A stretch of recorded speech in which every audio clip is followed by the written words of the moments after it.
Okay.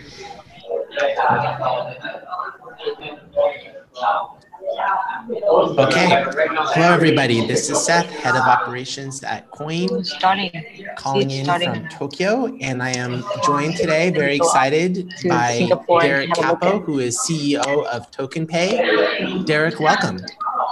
Hey, thanks a lot for having us on, and really appreciate the opportunity. And I'm calling in from Zurich, so literally this is a very global AMA. Okay. Hello, everybody. This is Seth, Head of Operations at QUOINE. So first and foremost, let's get out the mechanics. So joined today, very excited, listening by Derek Capo, who is CEO of TokenPay. On Derek, welcome from tomorrow. I believe we have a listen time scheduled for 1 p.m. JST tomorrow, and we're just incredibly excited to welcome TPay into the Coin network, and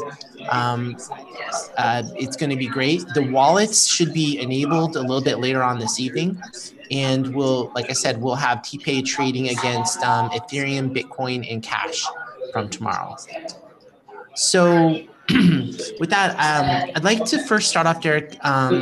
First of all, I'd like everyone to get a little bit of background about yourself. We've gotten to know each other pretty well over the past few weeks. And I think, you came similar to myself. You came from a finance background. So tell us a little bit about your experience before you got involved in blockchain. Yeah, so I actually like to start from like the university period, because that's really kind of where it all kind of took off. But went to university in Miami, a public university in Miami, born and raised in Miami. Studied finance, and right out of college, I got a job as a hedge fund analyst right out of college in Wall Street, but in Miami, so I guess the south of Wall Street. And there I got exposed to Asia, learning about different cultures and economies and stuff like that. And that eventually got me to quit my job and move to China. I actually went over there, studied Chinese for about a year. Then after that, the financial crisis hit, and which is coincidentally when obviously Bitcoin was born. And I decided to start a business, so I started a study abroad business, which has helped foreigners go to China, study Chinese. And during that time period is actually when I did my first Bitcoin transaction. It was around 2011, 2012. So I was exposed to Bitcoin very early on because it was showing in China, actually. You would go around the Wudao area, which is a certain area where the university students are. I lived in a college town, part of Beijing. Okay. And I was exposed to it there, and I was like, oh, this is really interesting, but didn't know if it was going to be legitimate or not. It was kind of cool, and I think just didn't really know, right? And then kept on doing that business. Then I did a robotics education business, and then eventually I turned in to crypto, to doing TokenPay. We actually first started with a company called EFIN.com, which is it was an algorithm that we based on to grade stocks by like a credit score, but for stocks. And then what ended up happening was I went to MIT to speak with a partner of ours called Stock Trade. And while I was at the MIT conference, everybody was talking about blockchain, and I was talking to a bunch of MBA students about it, and they're saying, yeah, that's like the hot thing, and it's definitely real. And started talking to a few professors, and I was like, okay, this is something that looks really interesting. But I was still not comfortable yet to kind of do the the full go all in, right? And then after that, I just spent hundreds of hours watching YouTube videos, reading white papers, understanding all of this stuff. That's my analytical approach. I mean, I go in like a stock, I read an annual report, I go through the whole thing, I proxy statements, you name it. And then I did the same thing with this. And then my partner kept on pressuring me, hey, we should do this, we should do this. And I said, okay, fine, let's go all in. And then we did. And then we basically decided, let's go for TokenPay. He had a domain name. That's an interesting story in itself. I know I'm going on about all this origin stuff, but I think it's important that people understand how this all kind of came together. Sure. Nothing is ever linear in life. It's like this and circles sometimes. And my partner had was part owner of called TokenPay many years ago, and it was to have an anonymous debit card system, not crypto related at all. It was just an anonymous debit card system. They invested millions into it, and then they had problems with banks. Banks didn't want to do it. It always became a problem, and eventually they shut down. And my partner basically was able to have the domain name, and he had it for years. And then once we decided let's do something together, he went through his portfolio of domains, and he said, yeah, I've got this one. And I'm like, this is awesome. So then that's how we kind of put it all together. So how to build robots and program, right? And it was just kind of getting kids to really understand, coding at a young level. And I'm thinking, man, if coding is the future and digital money is the future, then eventually something's got to give, right? And these jobs that are being transitioned out of manufacturing and specific service jobs are going to be pushed out for technology. And then throughout that time, I started really doing a lot more research. It took me a while to really kind of get in. And then I think sometime around probably the next year, around March or April of 2017, I just said, all right, I'm going all in. And we started doing a bunch of stuff. We started doing a lot more research, talking to a bunch of developers, getting inside the communities on Bitcoin Talk, trying to engage with as many people as possible. It was still difficult because you had two worlds colliding. You had the old school developers that were doing it since like the early, the beginning, right? They call them the OG, right? And then you had all these new people that were coming in who were very attracted to all the new possibilities. A lot of entrepreneurs, some righteous, some not. And so the developers were very like, hey, this is our territory kind of thing. And I'm like, listen, it's not that I want to invade it. I just think that there's an opportunity, and we can definitely do stuff together and stuff. So, but yeah, and then we just got worse and worse. And in other words, I just got more into it, doing 16, 17 hours a day, weekends, just kind of absorbing as much as I could. So tell me about TokenPay. It's a fork of Bitcoin, right? Yeah, that's correct. So how did you decide on this protocol, and what are the advantages of this protocol versus other protocols out there? Yeah, so one of the things that we noticed was that there were, at that time, when we looked at CoinMarketCap, there were only a few hundred coins. I think it was like 300, 500 coins listed on CoinMarketCap. And we started seeing throughout 2017 hundreds and hundreds of these coins coming out. And we realized that they had all the same common denominator, which is they were all Ethereum based. And so we started looking at the Ethereum protocol, and we realized that it was a nice and new and exciting technology, but it wasn't as proven as, say, Bitcoin, that's been around for much longer. Sure. So when we started talking to a few developers, we said, well, what are the options? Like, well, if you want something quick and fast, then you can do an Ethereum coin. All you have to do is a white paper, slap on a website, and you're off to the races. Just have a dream, put it on a website, and go. Which seemed very similar to the 1990s. Let's attract as many eyeballs as possible, right? With no revenues, no profits or anything, right? And I said, well, that doesn't make really a lot of sense. That doesn't seem very superficial. I think I want something that has the best of both worlds. Well, why can't I have a business plan along with an actual blockchain that actually works, that would actually be useful from day one, right? And so we started looking and surveying a bunch of other stuff, and we thought that a Bitcoin-based coin would make sense because it's been around longer. It's pretty stable. We like the stability of it. We knew that though Bitcoin had its flaws, it was a little bit slow. It had proof of work, which is the mining network that's needed to process transactions. And we also realized that there was privacy that was needed. And a lot of people link privacy to nefarious activities, and I say, well, look what happened to Facebook, and what happened to everybody's privacy, all basically destroyed and used to manipulate, unfortunately, political campaigns, and who knows what else they've been able to manipulate. And I think people don't realize that when they sign up for any of these services, they are giving up a lot of rights. And I think for us, we looked at privacy as something that was important. We felt that is something that people are starting to realize more how important it is. And we thought that that was something we should incorporate into the technology. So we got together and we decided that this was a good blockchain to have. It's not amazingly perfect, but it's exactly what I think the market needs, and we can always improve upon it as we see new technologies and new things develop. Okay, so one of the things that definitely got my interest about TPay is the proof of stake model, right? So maybe a couple things. So explain to me how, well, maybe for the audience, like how proof of stake works, and then how you've been able to implement proof of stake using the sort of Bitcoin core as the protocol.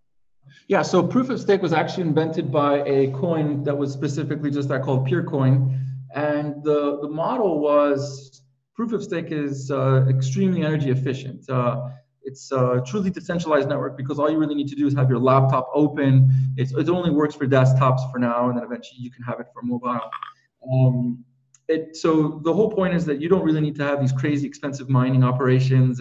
And what ended up happening with Bitcoin, and I think one of the people that many people don't realize, is that it became centralized. Bitcoin became controlled by mining pools that had extremely expensive infrastructures that would basically control how many transactions they would be able to process faster than all the other mining pools.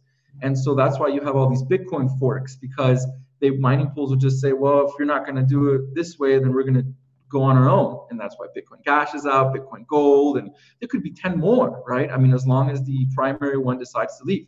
And we felt that that was not right. We felt that that's what destroys the concept of Bitcoin itself. We thought that that was proving that that was one of the major flaws of Bitcoin, is the level that became super centralized.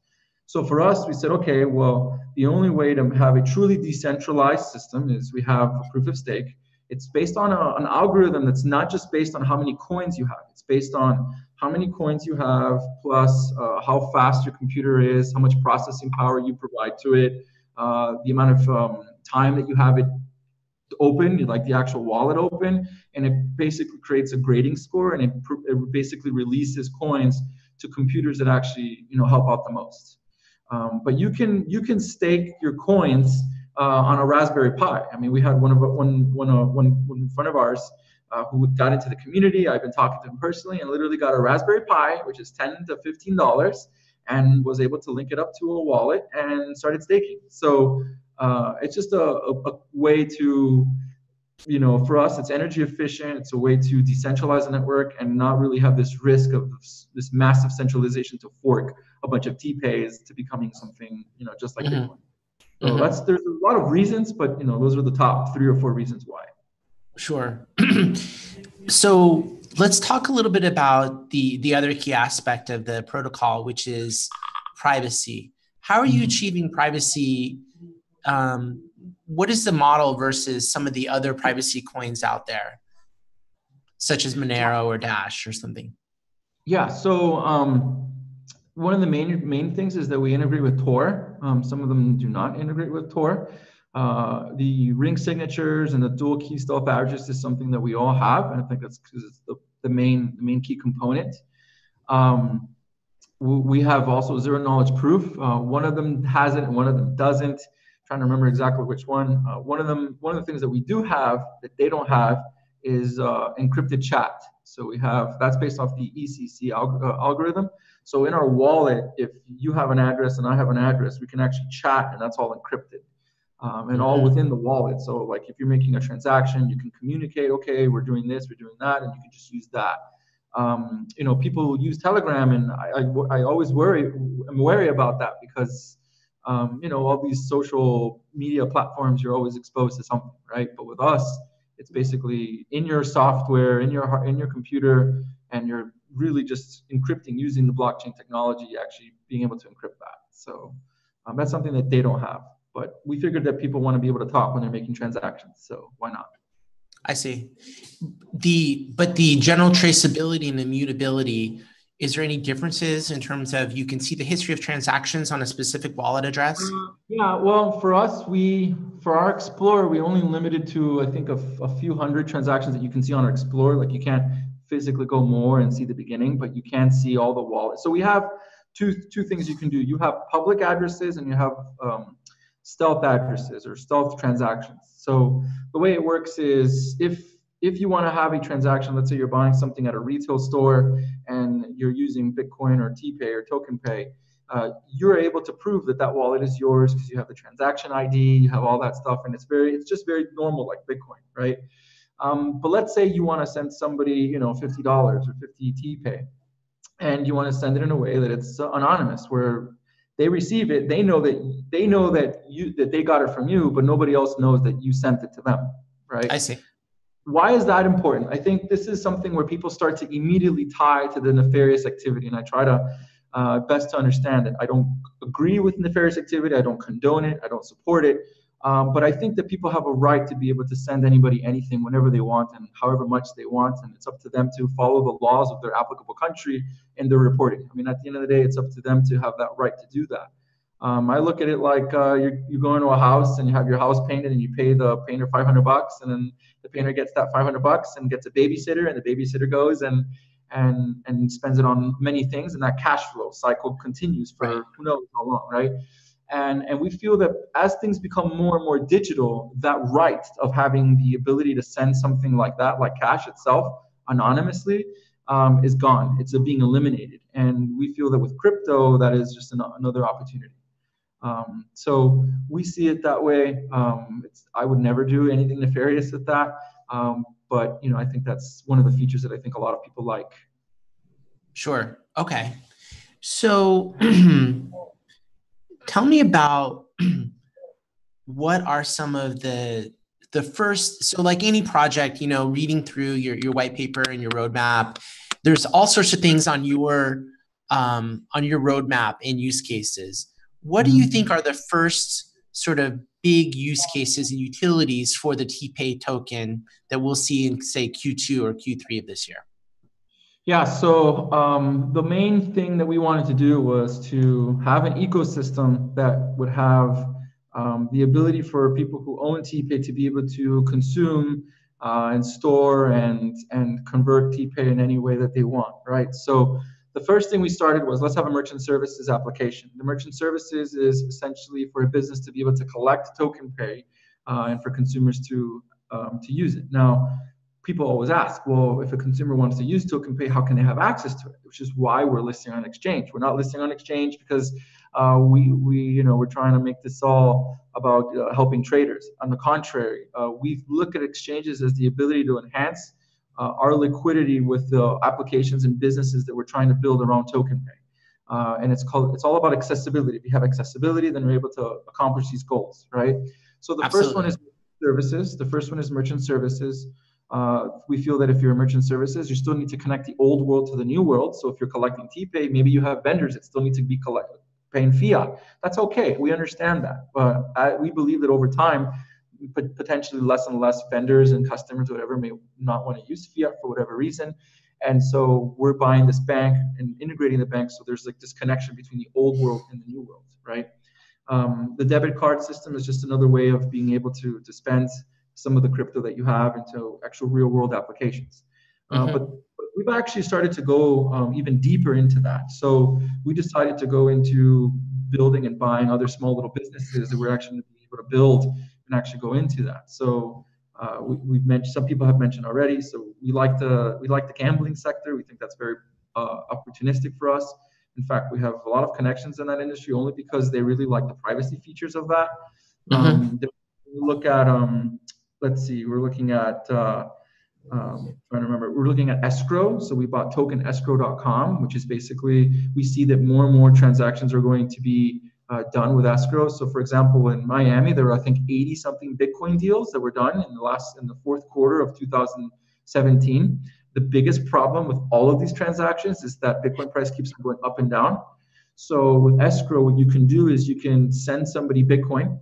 Then what you can do is do a conversion of that Bitcoin to dollar via a thing called a CFD, contract for difference, which is, I know, a very technical term. And then you can convert it to dollar, and then that way you have it locked in at that rate. And then when the transaction officially gets done, you can actually unwind it back to Bitcoin, and then the owner or the seller of the house receive the dollar value that they wanted to receive on the actual transaction. So we see escrow as an opportunity. We see merchant services. We see the banking to basically help both of those businesses. And then the other businesses are just use cases to be able to use and consume TokenPay. So it's all about an ecosystem. We don't want to be the Samsung or the Motorola making the parts. We want to be the Apple, where we're building the platform and the apps and invite other people to start putting in other businesses that are willing to use our service or use our technology. Absolutely. So, I mean, that's a key part of your journey. And I think something that is a mission for us as well at QUOINE, which I think there's a good match here, which is your mission, as is ours, is to bring mainstream or bring crypto to the mainstream, right? And I think that's what we're trying to accomplish as well. When we speak about liquidity, I think that's going to be a really important development for us and hopefully for our partners such as TokenPay, where with our liquid platform, we're going to be extending the capability for, number one, better liquidity in the non-liquid crypto world by being able to take liquidity in one market and bring it to others, but also being able to have a gateway for fiat trading versus many tokens that today don't have that possibility. And when you think about ecosystems and the development of an ecosystem, guys like us, we're in crypto 24/7, but the majority, 98% of the world, maybe more, doesn't have any crypto whatsoever. So there's that whole part of the universe that needs to get served. Yeah, I think you mentioned an interesting point, and I did witness in China. I witnessed in China the ability for farmers in the middle of nowhere use digital payments. And they did it through WeChat. WeChat is the Facebook Messenger kind of WhatsApp of China. And they did it very intelligently. WeChat in the beginning was just a chat application that you just started texting each other. And I thought that was useless because I had a BlackBerry and I'm like, why do I need another application? Then all of a sudden, they just started doing more and more and more applications into the system. And it got to the point where with your phone, because everybody had a phone, you could send each other money through like a QR code, which is very similar to how Bitcoin was basically built on. And I would see people in the village in the middle of nowhere where they would sell, food or whatever on the street. And when you would ask them, it's like, do you have WeChat? And they're like, yeah. And then get their phone and they just go like that. For sure, 2 years ago, there's no way that they had any banking, that they even knew how to open up a bank account, because some of them were uneducated to know. They didn't have documentation. I mean, who knows what they had? And they just had a phone. They just registered a SIM card and they started collecting money digitally, right? So I saw it firsthand in my life that happened. And Africa, I mean, I met people in China that were from Africa. And because China started going into Africa, building infrastructure for Africa, the Africans started to get exposed to digital payments. So that virality was amazing. Do I think that it can happen? Yes, I think it's going to take a while. Crypto is definitely easier, much faster to do it because a lot of them are mobile, right? So it's an opportunity. But I think the most important thing here is you're looking at transaction costs that are being reduced for some of these people. I mean, if you talk to anybody that does remittances, whether it's in the Philippines or Mexico, they probably take away 10 to 15% of their paycheck based on fees. And that's a big deal for these people. So when you start to compound it, it starts to, So that brings up a key point about the TPay network. As you know, I'm sure as you know, the way Bitcoin has evolved is that as a payment system, it's become a victim of its own success in a sense, and it's not really an effective means of transfer of value. I don't want to bury Bitcoin, but how can TPay be more effective as a way for actually transferring value between two different people as a medium of exchange? I think the key point here was that Bitcoin never really had business people behind it to really push it. In the beginning, they eventually did, and I think it became an issue. It's like who has control of what and all that. And I think like I said, you had the developers that created this thing that were probably very anti-business. I mean, if you look at the root of what Bitcoin is, it's not. It's kind of anarchist, I guess, in a way. I mean, they really were trying to prove something. And there was no business concept behind it. With us, we feel that you can have the best of both worlds. You can have a system and a cryptocurrency in place that can do a lot of the amazing benefits that Bitcoin has, but you can also have business and cases that actually will help and improve people, will actually help businesses have a higher chance of success. And I think that's extremely important. And I think that's the difference, is that now you have a group of people and the team that are kind of going and looking at it as that mission. It takes time. I'm not saying that I'm going to do it in a snap or it's going to happen in a few months, but with time, I think, like look at us. we've been partners with Verge, which is a fantastic privacy-based coin. They're proof of work, we're proof of stake, very similar on the privacy features. And great community, fantastic community, it's a developer run. So they were never really business oriented. And I actually approached them, many times, or like in the beginning, when we kind of started, and I said, listen, you guys have a great community. This is fantastic. Maybe we can work together. And we started doing stuff. They did a crowdfund, and because they signed up with a major company, the company stipulated that they needed this crowdfund in order to use that to help them spend the money on marketing, and it was kind of like an even exchange kind of thing, right? And we helped them out. We funded, I think, 85-90% of the crowdfund, right? But why did we do that, right? Why did we decide, why should we help Verge, right? First of all, I think that many blockchain and crypto projects out there are not helping each other. I think they should. I think there should be more partnerships within the community. I see a lot of this fighting, and we're better than this and that, because people like that narrative. But I think we need to have more partners in the community, because at the end of the day, we're fighting a certain war. And I think the more partners we have, I think we can accomplish all of our goals together. Number two, it's a very large community. It's 300,000 people on their Twitter and their Telegram. And we knew that if we helped them out, that they would in turn help us out. And what I mean by that is those are people that are going to like TokenPay. They'll diversify. They say, you know what, I like TokenPay and I like Verge. Maybe I'll use both. So that increases the adoption of TokenPay, but also the adoption of Verge. Why? Because if we have banking products for those people, if we have the ecosystem for those people, and we start integrating Verge and TokenPay together, then all of a sudden we have a much bigger ecosystem than just us, right? We have about 18,000 people on Twitter and about 15,000 on Telegram. Why not merge those communities as best as possible, right? Sure. And we keep on. If there's other communities that make sense to us, we'll just keep on adding. So this is things that just have to happen, and I think should happen in order for it to be a successful project for us and for the crypto community as a whole. Sure. So we talked about some of the upcoming use cases for TPay. How does the protocol handle scalability and transaction processing? Because we know about the limitations of Bitcoin of 7 transactions per second. Where are you today with TPay scalability, and where do you think you're going to get to in say the next 1 year? Yeah, I think we're at a few hundred to a few thousand transactions per second. I'd have to confirm with the actual developer, but I know that in our last interview that we had with the lead developer of Verge, he was our blockchain auditor. He was able to confirm more or less. We're not worried about transaction speeds right now, because we still have to get more and more people using our coin. But there's definitely a lot of updates and things that we can do that can improve the actual speed of it. It just takes time. I mean, we're still not, Bitcoin's pretty decent right now, and it's already 8-9 years old, right? I think we're okay to still be fine. So the answer to your question is that we are okay right now with the amount of transactions per second. We think that that's not going to be an issue for at least another couple of years. And then during that time period, whenever there is an update or something that we can do to increase speeds, or things that we can do to kind of eliminate the bottlenecks, we'll do it. That's what the development team is for.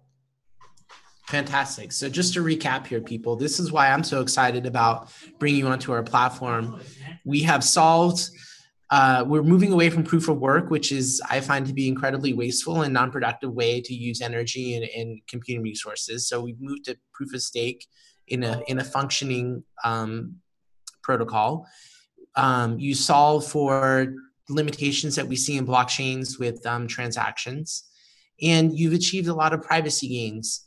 That's something that's really important for everyone, not only in terms of the transactions, but also actually as a means of communication, which I didn't know about.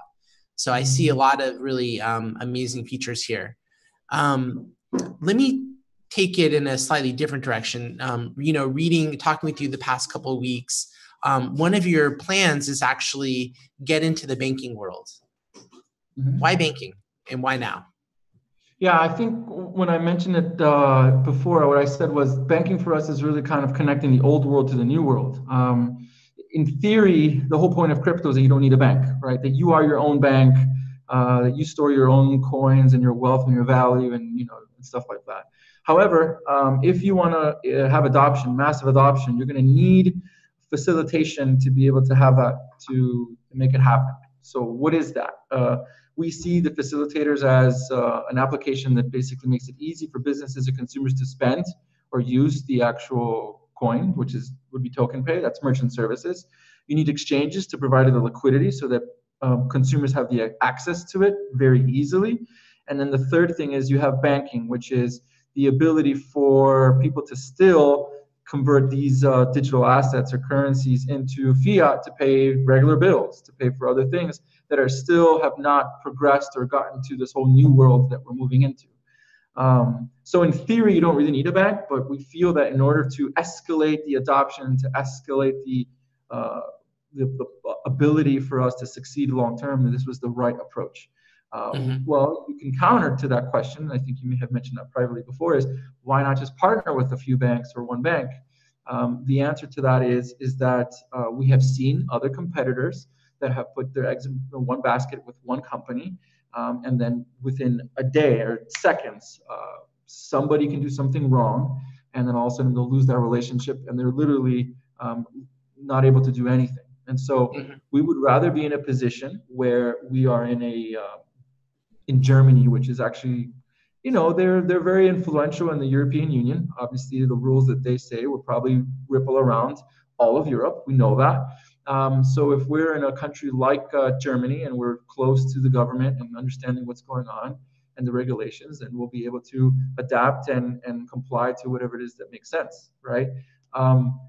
We see that they're actually a little bit, understanding of crypto, and I think that's extremely important. So I'd rather have that control, knowing that we have the close connection with the regulators, talking to them and understanding what we're trying to do, than somebody else having that relationship and literally cutting off the entire infrastructure within a day. And that's not cool. As a business owner, business mindset, you always want to be able to have as much control as you think it makes sense for the risk of your business. And I think that's important for us. Well said. We'll talk again in 6 months after you've had to sit through some audits. But that's, we definitely get it. That's our approach here at QUOINE, that we work with regulators, we work with auditors, we work with bankers, because the reality is crypto doesn't live in isolation. Like I said, 98% of the world doesn't have crypto. So there's still an analog world that we need to work with, and we will. And so I appreciate your approach of going head forth, and I'm definitely interested to see how that goes. We know it's not easy. We know it's not going to be easy. I'm not making it sound like it's going to be easy, and it's going to be definitely challenging. But I think if we believe the mission is the right mission and it's the one that makes sense for everybody, our community, what makes sense for the entire crypto community, then we're going to do what we can, what we think is right. And hopefully the regulators understand, and will follow and comply. That's absolutely simple. Yeah. So Derek, reading through your white paper, there's obviously excuse me, some really exciting things coming up. The iPhone app, further down the road, there'll be the Blue Diamond debit card. What are some of the next big things that are on your radar for milestones for the project? Yeah, so with the roadmap, there was a few things that were moved around. Some things actually became earlier. Some things are going to be a little bit later. The iPhone app is definitely going to be a little bit later. The expectation is for it to be this year, probably maybe fall or winter of this year. It's hard because Apple has a lot of changing regulation in regards to some of how you apply for an app and the stuff that you can have for privacy and stuff. But we are in the Google Store, the Google App Store, the Android Store.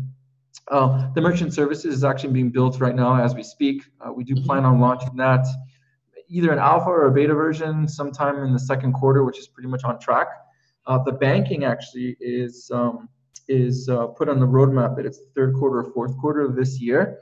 But actually, we may be able to get the bank earlier because the kind of infrastructure, the deal that we're having in place is we're able to have a piece of this bank and be able to have influence in how the bank is kind of being run, right?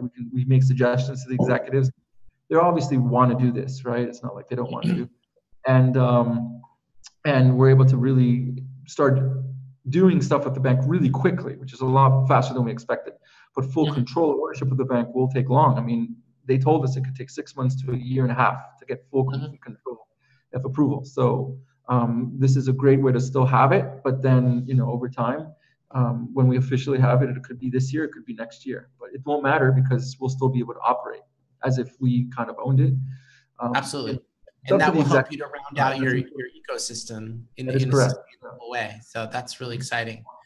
Yeah. Well, Derek, thank you so much for taking the time to tell us about TokenPay and everything that's coming up and about the protocol and then Token. We're incredibly excited. For those out there in Telegram land, we will be listing TPay tomorrow at 1 p.m. JST.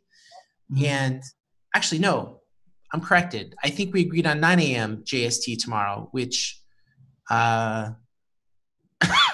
have to check, but I think it'll be 9 a.m. JST. You can look that up, what that's going to be in your local time zone. And the wallets are actually already created. They got created while we started our AMA. So you can now deposit your TPays into Cryptos. That's www.cryptos.com. And we're really excited and looking forward to seeing the token trading from tomorrow. Okay, great. Thank you very much for your time. Really appreciate it. And looking forward to a lot of future developments and audit meetings. Yes, great. Thank you, Derek. Thanks. Bye-bye. Bye.